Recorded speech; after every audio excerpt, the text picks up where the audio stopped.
These are in listen-only mode. Good morning, everyone. This is Vanish from WSI ALM with yet another edition of our Launchpad webinar series. Hope everybody's doing well and has had a good start to their week. We certainly have. We had a little bit of nice sunshine over the weekend, the first patio day, so to speak, for the season. It was nice and beautiful on Sunday, so that was really good. The weather keeps us guessing, and then yesterday, of course, is a total washout, lots of rain. Hope everybody else is doing well. I'm joined by in this webinar with my colleague Armando Alas. Good morning, everyone. Glad to be here this morning. I missed last week, but I'm back for this week's Launchpad webinar. Okay, terrific. Thanks, Armando. So, usual format, guys, we got the latest news and articles that we'll be talking about that are making the rounds in the digital marketing industry. Follow that up with a very interesting case study that Armando has lined up for us. It's in the well, it's technically it's kind of like in the medical marijuana industry. It's not exactly that, but it's related to that. So stay tuned. That is a pretty hot industry in certain states right now, especially in Colorado, where they just legalized weed. So it's a pretty hot industry in Colorado right now. So we got a very interesting case study that Armando is going to be talking about for that particular vertical. And as mentioned, we'd sent out an email yesterday in Google Groups as well as K2. We'd be reviewing a very exciting tool. It's the Zeno link checker tool. We'd be reviewing that today. I'll be giving you a live demo of that tool. A very useful tool for a variety of different purposes that I'll be showcasing today. And then, of course, we'd be finishing off the webinar with our regular Q&A session. And just so that everybody is aware of, in our next webinar, which is going to be next Tuesday, we're actually going to be demoing Google Analytics. It's going to be an introduction.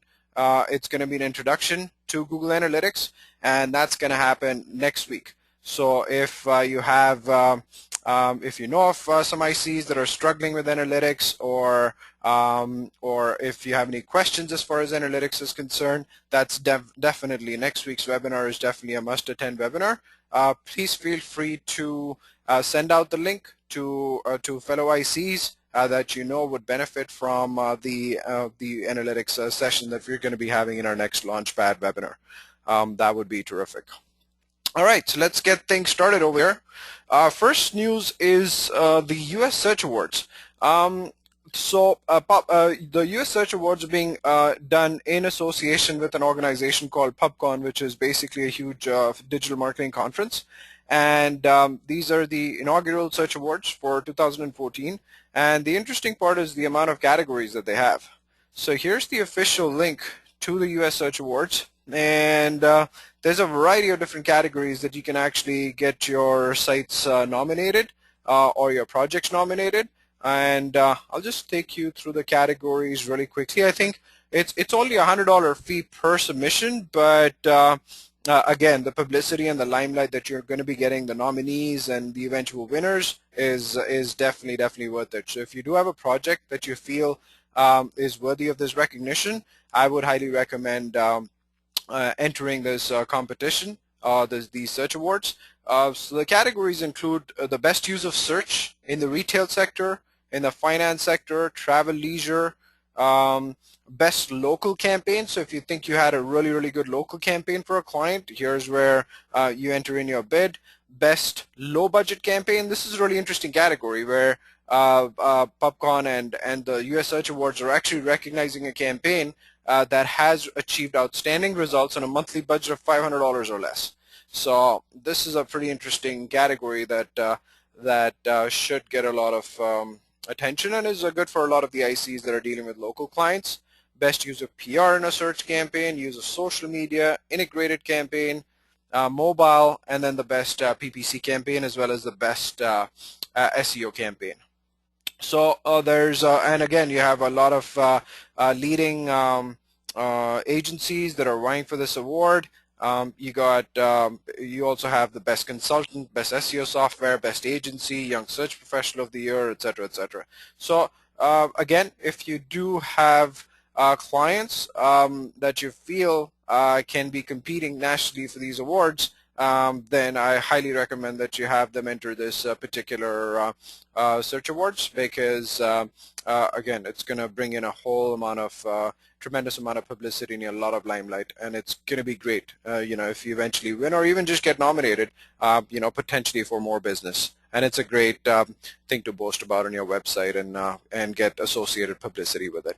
So just wanted to highlight this. Again, I believe it's $100 for every submission for every category that you want to submit to, and the entries open on the 7th of April. 18th of July is when the closing date for the entries is, and then the shortlist is announced in September, and then there'll be an award ceremony on the 8th of October where they'd essentially be giving out the awards.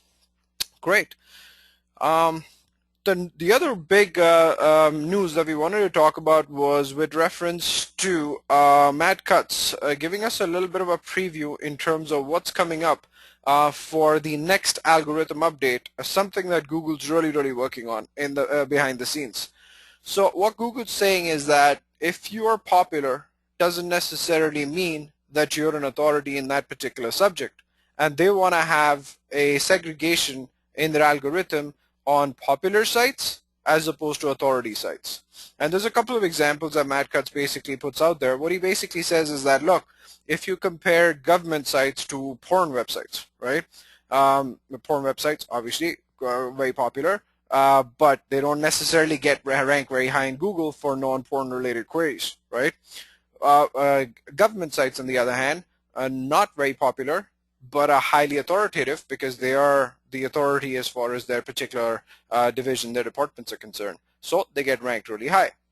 And this is something that Google wants to do more aggressively going forward, and Matt Cutts kind of signaled that that's the next algorithm shakeup that's going to be taking place, is to separate the popular from the authority. So they're working out and tweaking their algorithms so as to really try and understand and segregate the popular from the authority. So you might be having a lot of a lot of followers, you might be having a lot of backlinks, you might be having a lot of Facebook likes on your page.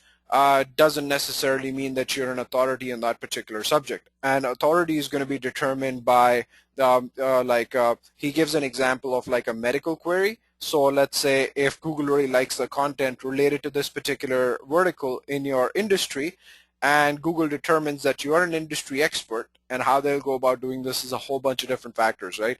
They'll look at your author profile, they'll look at your Google+, and they look at other signals that are pointing to you as an individual and as a company, and then determine whether you're an authority in that particular subject matter or not.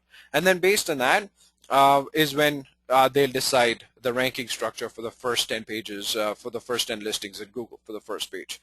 So the whole goal is authority versus popularity, because again, what Google is seeing that there's a bunch of spam that's coming through in the top the results in Google that's based on popularity. So it's popular, but not necessarily the authority. And what they want to do is they want to basically put out authoritative content, accurate content, more importantly. Just because it's popular doesn't mean that it's actually accurate, and that's really what Google wants to do. So again, the message for us, very clear, very simple: put out good quality content, put out content that focuses on a particular client's vertical, showcases them as the experts in that vertical, and that's really what the content roadmap and the content plan should be based around, which is showcasing the client's expertise in a particular industry vertical. Great, so I just wanted to give everybody a heads up on that. Moving on. So we had the Apple iPhone had Siri, and then we had Google Now, Google Voice, of course, right? Microsoft did not have anything till now, and they've basically announced their version of Siri and their version of Google Voice. It's called Cortana. This is Microsoft's virtual assistant. And this was recently demoed, like only about 3 or 4 days back. And we got this news from Search Engine Land. Danny Sullivan was at the MSN, the Bing conference, and he was tweeting live, and that's when Cortana was launched. And in terms of features, still early days, but what Danny's saying is that it appears to be quite similar to Siri and Google Voice. so it can perform a lot of the functions like providing reminders, notifications regarding dates, meetings, etc., etc. There's a lot of manual personalization capabilities that MSN has put into Cortana, so you can configure it to do a whole bunch of other things as well. And it can also interact with devices like Google Voice and Siri. So it can actually interact with those two systems as well. So this is Microsoft's version of Siri and Google Voice, which is called Cortana. Okay, the other news was new video reporting features that are going to come out in Google Analytics. So there was a quick preview that was given to the internet marketing community by this particular organization that has video campaigns that have essentially launched. This was in beta, and this particular format is going to get rolled out to a whole bunch of users across the board in North America, where they can actually get more detailed statistics on their YouTube video campaigns that they're running. So this new report is going to be integrated into the AdWords campaign, and it's actually going to be in the analytics accounts as well. So if you are looking at the analytics account, then you can basically find this report in the acquisition menu. And again, we'd give you a demo of this in our next week's Launchpad webinar. And you can also find this report in the AdWords. And as you can see, it's kind of going in depth. It's giving you the campaign details, the paid views, the cost per view, the visits, bounce rate, pages per visit, etc., etc., and then your goal completions and your goal value if you had set that up. So again, this is a clear indication that Google's really pushing video out there, and video is becoming increasingly quite important as a marketing activity, especially with YouTube getting so many impressions on a daily basis. There's a lot of searches that are happening there. And that's essentially what prompted Yahoo to launch its own version of YouTube, which we'd reported in our Launchpad webinar the previous week, where Yahoo is coming out with a product where apparently their product's going to have a lot better quality videos as opposed to YouTube. And they're trying to rope in on Ryan Seacrest to be the official spokesperson for Yahoo's version of YouTube. But as far as Google is concerned, so they're putting in new reporting statistics into Google Analytics so as to make it more sophisticated, make it a lot better for us in terms of running our video paid campaigns. So one of the questions that we get from the ICs quite extensively is like, how do I get more followers for our Google Plus business page? Everybody keeps talking about the importance of having a branded Google Plus business page, plus, getting it popular because, again, Google Plus is directly related to, that's the social signal out of Facebook and Twitter. That's probably the most important social signal that Google's looking at when it's looking at its ranking index. So we get a lot of questions from the ICs on, how do I get more followers? What can I potentially do? Do you have some sort of a checklist or a roadmap in order to popularize our Google Plus business page? So interestingly enough, good timing. Kissmetrics came out with a really good post on getting more Google Plus followers, and I just wanted to reiterate this post. The link is over here in the presentation, so you can obviously read it in your leisure. I'm just going to go through some points that are worth mentioning. So what are the points? There's 20 plus awesome ways to get more followers in Google Plus. So this article talks about 20 plus ways that you can get your Google Plus page more popular. The author stresses on the importance of having a personal profile in addition to your business page.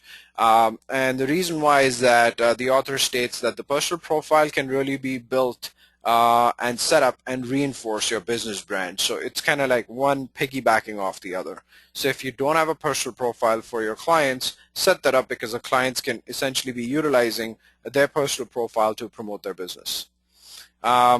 Some of the other tips include treating a Google Plus page kind of like a microblog. So put out a lot of content on your Plus page just make sure that it's relevant to your industry, and it's relevant to your followers. You don't want to be pushing out content that is just going to be a waste of time for them, and then they're going to switch off alerts from your Google Plus page. So make it interesting, but treat it kind of like a microblog, and put out valuable content, engaging content.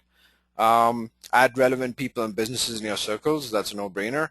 Engage the users in a meaningful way. So if there's something controversial, or if there's some sort of like help that somebody else needs, engage with them and see if you can help them out. Watch for trending topics to find out what your users are talking about. So again, you can go on this link. It's plus.google.com explore. I'm going to open this up in a new tab. And this particular link allows you to explore all of the hot topics and what's trending as far as the different discussion groups and the different topics in Google Plus are concerned. So you can see over here, what's trending over here. You can see all these things. So there's Ram Navami. Oh, that's an Indian festival, so that's trending right now. Now Windows XP. Yukon is trending, of course, because of the NCAA basketball that's taking place in the US right now. So they're trending. Star Wars Tuesday, Mars is trending. So you can basically find out what's trending, and then based on that, you can then accordingly modify the content on your Plus page. Some of the other tips include search for users. So there's a ripples feature that you can potentially be using, and there's more information on this particular link. And basically, utilizing ripples can allow you to see who's linked to your content and then engage with them and get them into your circles. So utilize that function. Figure out the optimal time to post for your audience. That's again another important tip. Again, I'm not going to go through all of these for the sake of time, but great article. Create events, so definitely organize hangouts, create events, invite your followers to be a part of it, post regular updates, ask people to +1 your posts, because these +1s are very important, because that's what shows up in your search listings in Google. So if you're on the first page, the more real estate you can gather for your listing, the better it is. And when you have a lot of +1s in your post, that's going to show up in your listing, the organic listings in Google. So unabashedly, don't shamelessly ask for +1s. I mean, if they like the post, then ask them to +1 it, right? You can create interesting badges in order for this to be done in a more subtle way, right? Invite your friends and contacts to your business page, of course. Train an employee to manage your Plus page. Place your Plus profile in your bio. Put it in your signature. That's another important way to get more +1s and more followers as far as your Plus account is concerned. And then join or create relevant communities to your niche. So bear that in mind as well. Just some topics, some tips for increasing your followers on Google+. So this is a very sort of a timely article that was written by the author, and very, very useful as well. And look at the social on this particular article. I mean, 92 likes, 459 tweets, 275 +1s, 283 buffers. So this is getting great traction, and that's exactly what you want your articles to do. Get a lot of good social share, which is going to push it up in organically in Google as well. Great. So there's been a lot of discussion in terms of how long should each blog post be. This is quite a huge discussion item amongst the ICs, amongst the clients, amongst the prospects. They're like, well, I'm writing these blog posts. Should I write them 100 words? Should I be writing them 200 words? Should I be writing them 1,000 words? Like, what is the ideal length for a blog post? So now QuickSprout put out a really interesting post on this topic, and let's cover that really briefly. All right, and by the way, for the ones that are not aware of this blog, I really suggest that you bookmark it, and all you have to do is go into the blog portion and read the posts that this guy puts out, Neil Patel. I mean, fantastic posts, actionable items. You'll see a lot of push marketing because he's put out a couple of pop-ups because he really wants you to subscribe to his university and pay a monthly subscription fee for a lot of other content that's going to be made accessible to you. So he's pretty aggressive, but I mean, you should see some of the tactics that he's using. He's using this bar, this conversion toolbar at the top that sort of like follows you. So if you go down, it's gonna stays there. It's frozen. The frame is frozen at the top. Then he's got a couple of pop-ups happening when you close this window. Then he's got the strong call to action on the right-hand side. He's got a very interesting about Neil Patel page. If you don't follow him, I suggest you follow this blog because there's a lot of valuable information in this blog. So Neil addresses this like the whole topic of the length of the blog post, and he talks about a lot of myths. One of the first myths that he talks about is shorter is the only way, and this was made really popular by Seth Godin, the marketing guru, where his blog posts, if you actually read Seth Godin's blog, his blog posts are very, very short, like basically 4 or 5 sentences, and that's pretty much it. Is that what the recommended approach is? No, not necessarily. The way that Neil says is that for him, shorter is a killer. It matches his audience, it matches his style, it matches his message, and it matches his approach, because Seth's basically built a whole brand around the way that he positions content, and that's not long content, it's short content. So the whole idea is, if it's resonating with your audience, if it's resonating with your own profile, then go ahead with short, if that's what works for your audience and works for your profile. The second school of thought that he talks about, longer is the only way.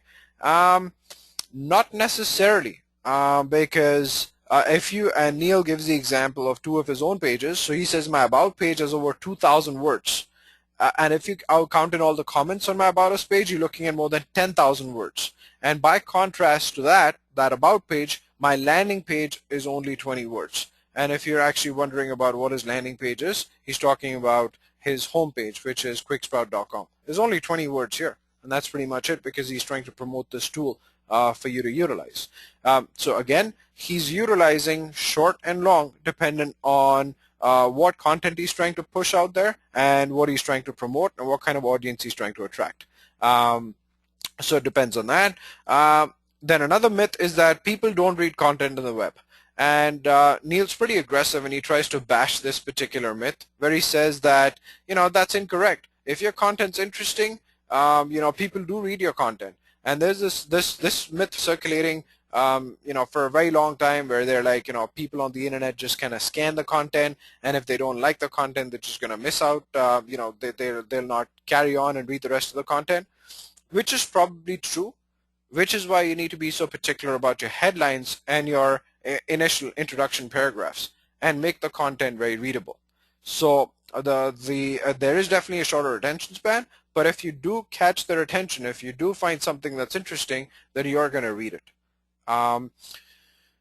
So again, in the end, what he does, he basically summarizes everything and says that it's really not all about the length, it's about your substance, your style, the frequency, the format, the purpose, the audience, and the medium. So it's a combination of these factors that really determine as to what the length of your content should be. And then he also goes on to prove the fact that longer is usually better. And he did this experiment with this company, SERPIQ, where they basically wanted to see what the average content length for the top 10 results is in Google. And what they're seeing is that for the first 3 positions, the average content length was over 2,000 words. So like over here in this first example, you can see it's about 2,400. The second position is about 2,450. The third position is again close to 2,400. So as you can see, Google's definitely paying more attention to in-depth content, which is content over 2,000 words is what's getting indexed quite well in Google for like better positions. So there is definitely proof that longer content helps, but then at the end of the day, again, gear the content towards your audience, because you don't want to lose your attention span.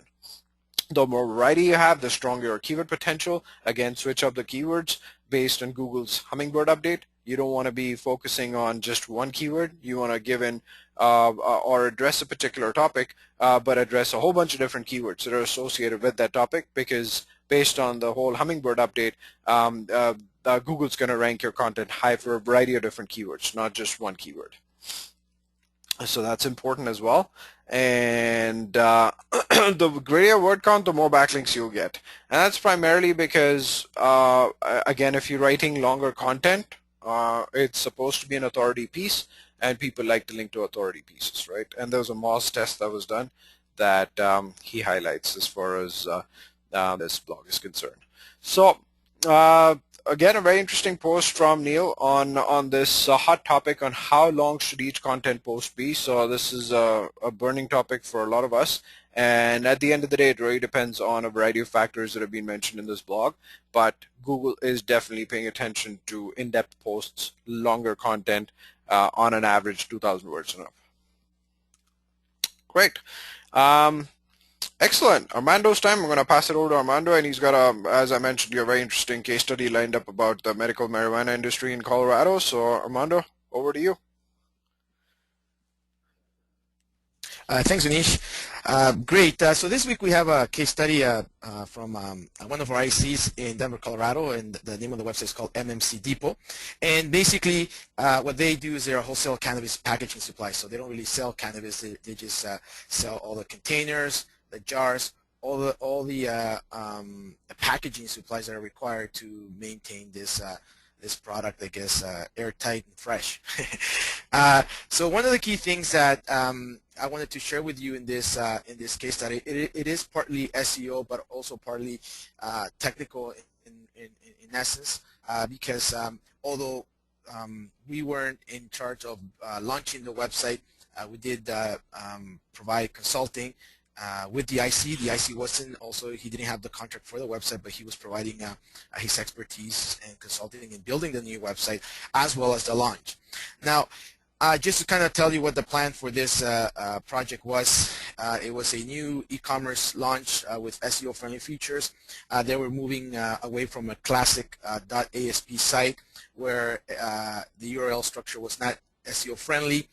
So they moved to a Evolution technology-based platform, and obviously with SEO-friendly URL structure, the ability to optimize the product pages, and also the ability to add a blog. In the previous site, there were so many challenges to the old site, and I actually tried to add a screenshot from the old site, but I wasn't able to get it for you. But there were so many challenges with the way the website worked, and we had already been working with this client for over a year. The progress, it was ongoing growth. It wasn't exponential growth, steady Eddie growth. The client at the time when we began with them about over 12, actually probably over 14 months ago. Sorry, just want to interrupt you there, Armando. We got the IC on the call as well, Bob Monzel, so maybe you can just chip in with a couple of points. I'll put it on chat so we can share it with the rest of the ICs. So don't be giving any fake comments over there, Armando. Oh, excellent. My wife didn't, but but he'll be okay. It is a good project, and I think that sometimes what we learned from this project was really how to manage our clients. And I know that sometimes clients don't listen to the IC, and it's very challenging to work with some clients. But in this case scenario, obviously, at the end of the day, Bob really became a superhero to this client, and I'll share why. Apart from launching a new website with the new features, we also had to do standard 301 redirects before the launch, and we were going to do a national campaign prior to December, like Venetia commented in the beginning. Obviously, marijuana was not legal in Denver, so the client wanted to launch a new website, a new branding, new products. So he was expecting, the growth from this new law to being passed on January 1st. So as a result, we actually had to basically, launch a new site and coordinate it with the client. Now, there were some challenges that happened in between the launch, specifically in January. What had ended up happening was that the client chose to work with a different supplier, not the IC, and obviously there's a different person now involved, which was a web programmer, and the web programmer actually he was a web programmer, not an SEO expert, and pretty much what he did was, without the consent of the IC had told the client, you got to tell me at least a week in advance when you're going to launch the site so we can double check it. We can look at the URL structure. We can populate. We had already done about 12 months of SEO on this site, over 12 months of SEO on this site. So there was a lot of valuable content that we had already written and optimized for this website. So the site was ranking well. As I mentioned previously, in the beginning they were going after 3 markets. Now we're going to go after the whole U.S. So over 50 markets, right? So we were planning a national campaign, and so far everything had worked well. But what the previous programmer did was, he kind of went ahead, launched the site without letting the client. They launched the site without letting us know. And basically they didn't copy the good content from the old site. They also had because of the fact that there was a new URL structure and no proper 301 redirects done, basically we had about 900 pages of 404 errors, right? So we had to all act very quickly and on timely manner to try to salvage the results of the website, because we had built a strong foundation prior to December. And basically with the new website we had hundreds of new URLs we had to map. Some of those were mapped by the client. Some of them we had to actually use different tools. As a matter of fact, we even had to use the webarchive.org tool just to kind of revisit the stronger pages, SEO pages, in order to salvage them and add them to the new site and map them correctly. Meta content went missing for most of the pages. They didn't do that transition or that transfer of information, and basically we had to do a whole remapping of the sites through the 301s. So this happened around in the month of January, and this was supposed to be the launch of this new website. And as you can see here, I actually showed a bit of the results. Thank you, Vinish. In the second page, you can see that the traffic was, up and coming. It wasn't tremendous traffic going into the months of September, October, November, and it really dipped really hard in December. As a matter of fact, between December and the first week of January, it was pretty much the site was kind of dead because of what had happened with the issues of the launch. And once we implemented everything, we worked with the IC. Was very, Bob was very active in working with the client and working with the old programmer. The programmer had gone MIA for a few days, so we had to wait and basically make things happen for the client. But ultimately, after the storm passed, we implemented a new strategy that moved from 10 to 15 keywords to a national also strategy, and we've seen results. As you can see, overall organic search traffic went up. Obviously, some of this traffic has been affected by the fact that Denver is now an open market for cannabis, so people need to have packaging supplies to put their cannabis in. And also, as you can see, Google organic search increased 52% in the time frame from the launch. We are now working on a very strong national campaign, and you can still see that even between February and March, the campaigns is moving strong, and the lift now can be attributed to SEO. Now that the trend has pretty much the upward trend has leveled out. So we've also seen an increase in Bing organic.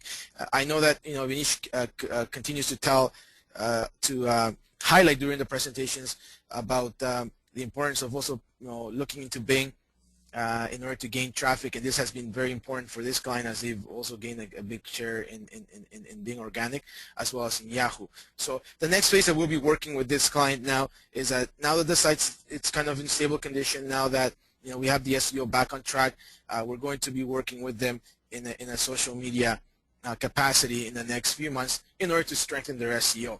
So again, lessons learned from this case study is you have to communicate with your client. It's very important that you try to gain their trust, specifically when such a big move is going to happen, which is a website launch. Don't let them go ahead and do it themselves. They may think they know how to do it. They may think they have the right person that knows how to do it, in this case a developer, the programmer, very technical guy, but at the end of the day, you know what, it wasn't a smooth transition. Obviously Bob, in this case, became a superhero, got everything worked out. There was about 1 or 2 weeks of challenges, but you know what, the results are there to prove it now that we're in March and moving into April. So this was MMC Depot. Not sure if you had any additional thoughts, Vinish, or if No, Bob's on the line. yeah, no, I think you're pretty comprehensive. A really interesting client to work with, and again, they've been the IC has been working with this client for a pretty long time. We've been working on this account for a very long time. So that whole site switch kind of took everybody, sort of like caught everybody unawares, caught us off guard. But glad that we were able to make a good recovery on this particular account. And again, this is a very good industry, a very lucrative industry, especially with the laws relaxing in the U.S. So an industry that's only going to be picking up.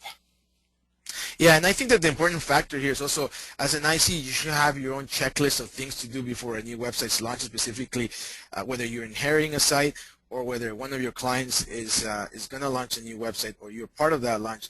Just make sure you have a sound checklist of things in order to make sure that it's smooth. As we know, technology is never as smooth as we want it to be, but we want to make the transition as smooth as possible in order to avoid any major issues or challenges with the client at the end. Oh, yeah, absolutely. I second that. And more so, always reach out to us. So if you have any issues, if you have any questions or concerns, just send us an email so that this way we can assist you in that process. Excellent. Great. Thanks, Armando. That was a great case study there. Moving on. So our tool of the week is a funny-looking guy. It's like a Martian, an alien. It's the Xeno Link tool. This tool's been around for the longest time that I can remember. I mean, I've been in this since 2001, and I can remember the Xenolink tool being there since that time. And it's been sort of like an underrated tool, but it is such a powerful tool. It's such an amazing tool, and the best part is that it's free, so you don't even have to pay for this tool. And it's been there for the longest time, and the accuracy of the information is bang on. It's really, really accurate. So very underrated tool. Everybody in the industry knows about this tool, but again, a lot of the newer ICs are not necessarily aware of this tool and its power. So we thought we'd demo this tool this week. So the Xenolink tool essentially is a tool that can allow you to get map out all the URLs that have been indexed in a particular website, or that are a part of a particular website. So you can get a nice listing of all the URLs, plus you can also identify broken links. You can also identify if there's any sort of like redirection issues, any sort of loops, as happened with an IC a couple of weeks back, where we ran this Xenolink tool, and we saw that there's a couple of loops with issues. There was a couple of URLs that had issues with the way that they were pointing, and this tool basically highlighted that for us. It can identify broken links. It can identify broken external links. It's just an amazing tool. So the way to access this tool is to download this software on your desktop. And again, I know the site looks really shady, and this one-page site and a very sort of non-user-friendly graphical GUI. But trust me, this tool is amazing. It works. It's not a virus-borne site. You won't be infected. Just download this tool. So all you do is just click on download, and it's going to prompt you to download this particular tool. Once you've downloaded this tool, then what's going to happen is that I'm just going to go to my desktop. Okay, so once you've downloaded this tool, what's going to happen is that you're going to get a desktop icon, something similar to this, Xeno. That's what it's going to be called, right? And in order to launch it, all you have to do is just double-click it, and then this is what you'd be getting a tips and tricks. So you just close this, and then you go into File, and then when you want to check a URL, all you do is click on Check URL, and then you put in the URL that you want to check, do a link check for, like a full sort of like an index check. For this particular example, we'll choose a site that doesn't have a lot of URLs. It's not going to take a lot of time to pump out this report. One of our clients in New York. And I'm also going to highlight check external links. So it's also going to check external links that are pointing out from the website. Okay, so once I put in the URL, all I do is just, I mean, there's more options that you can potentially do, right? So in this case, I want the report to show me everything, a sitemap, stats, everything, broken links, etc., etc. So I put in the website and then I hit OK, and then it's going to start accessing the pages, and you can track how the progress is carrying on based on where my mouse is right now on the right hand side. So you can basically see the number of URLs and how many it's indexing, and it's generating these in real time, all of these images, right? And when it's done, it's going to basically show completed. All right. Now, for the sake of time, we've already prepared this report for MMG. Once that report's done over there, this is essentially what it's going to be looking like. Let's open it up in a different browser here.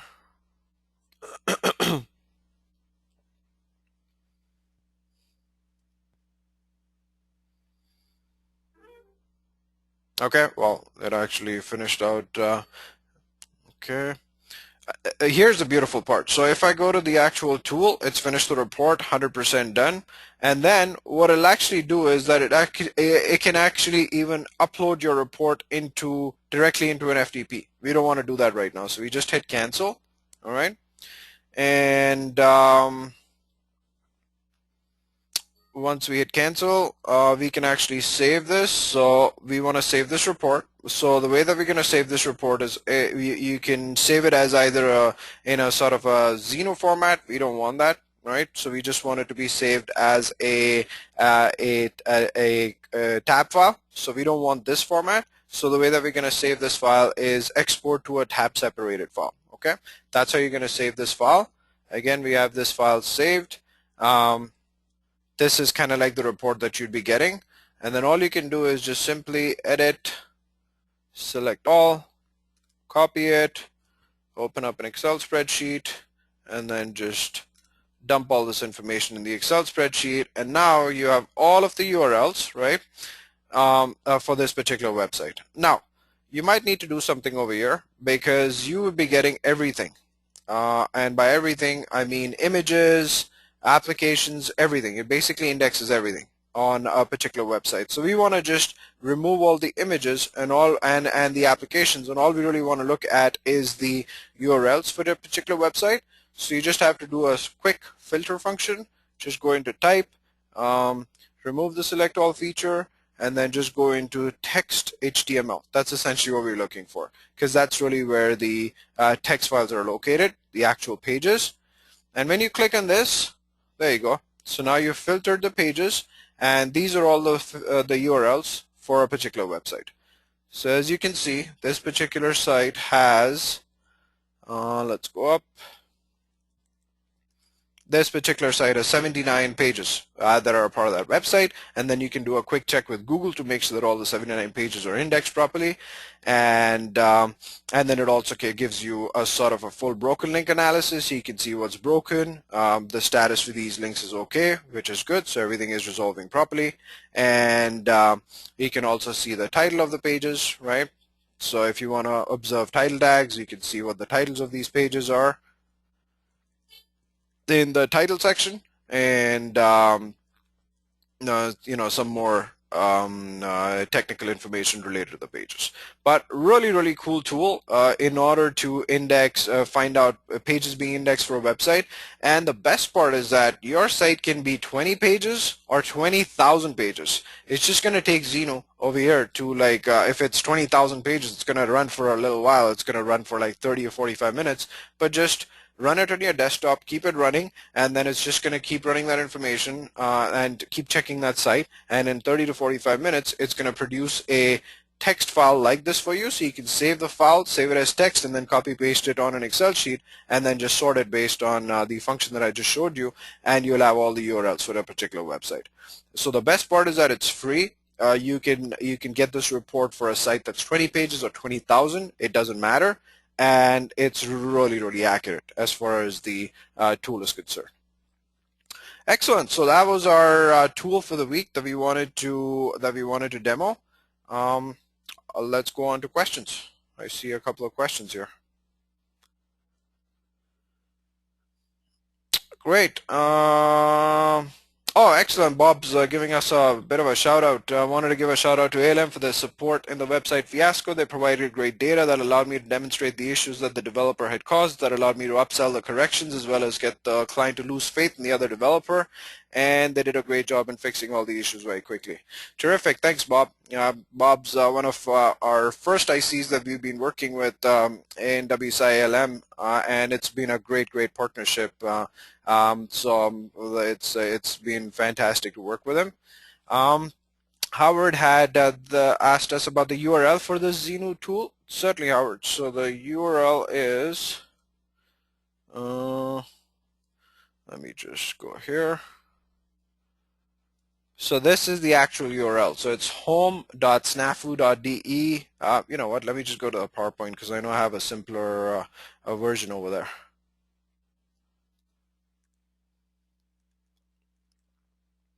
So that's the link right here. It is home.snafu.de/Tillman/xenulink.html. So that's the link for this particular tool. Again, a very useful tool if you have any indexing issues. And the best part is that it also produces a Google sitemap. So if you're on this tool here, and if you go into File, one of the options is to create a Google sitemap file. So you can actually create a Google sitemap file right from the tool itself, get the file, and then just dump it into Google Webmaster Tools for putting up your sitemap. So very useful tool. Excellent. Any other questions? I think that's pretty much it. Excellent, great. Thanks everybody for attending this week's webinar. A reminder, next week we're actually going to be giving you a demo, an introductory demo to Google Analytics. So please definitely join us for next week's webinar. It's going to be really exciting. And if you do have your peers or somebody that you feel does need help with analytics, please forward the webinar link to them, as this is going to be a really useful session. Great. Once again, thanks everybody, and hope everybody has a great week. Thanks, Armando. Bye-bye.